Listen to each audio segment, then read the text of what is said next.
pengennya ketemu cewek yang satu frekuensi gitu. Apa frekuensinya tuh apa? Misalnya nih kita menghadapi masalah nih bang. Thorik Halilintar dan Aliyah Mas Said jadi bintang tamu di podcast yang tayang di channel YouTube Nita Talk.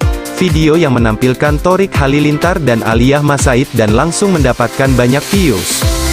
Tentu saja ini enggak mengherankan ya karena Thorik Halilintar dan Aliyah Mas Said adalah salah satu pasangan seleb Indonesia yang cukup populer.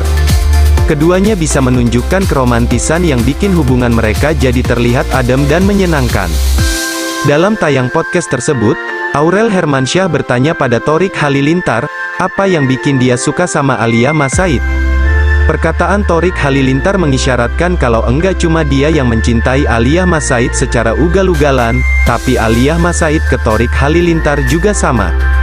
Emang pengin dapet cewek yang enggak emosian lebih lanjut lagi. Thorik Halilintar bilang dia pengin ketemu cewek yang kalau lagi ada masalah enggak diselesaikan lewat emosi, dan dia merasa Aliyah Mas Said bisa melakukan hal itu kepadanya. Penginnya kalau ketemu cewek yang satu frekuensi gitu. Misalnya kita menghadapi masalah, aku tuh menghadapi masalahnya santai, enggak usah yang marah atau yang harus dengan emosi meledak-ledak. Ngebahasnya dengan santai secara dewasa dan ngobrolin aja bareng masalahnya. Menanggapi ucapan Thorik Halilintar, Aurel Hermansyah memang mengiyakan kalau Aliyah Mas Said itu emang enggak pernah marah.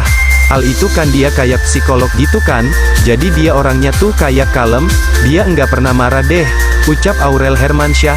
Jadi akhirnya susah atau jarang kita berantem, tutup Thorik Halilintar. Itu apa? Misalnya nih kita poinnya? menghadapi masalah nih bang. Aku tuh sukanya ngadepin masalah tuh santai gitu. Gak yang dulu gitu Nggak ya. usah yang dudut marah atau yang harus dengan emosi dan lain-lain gitu ya.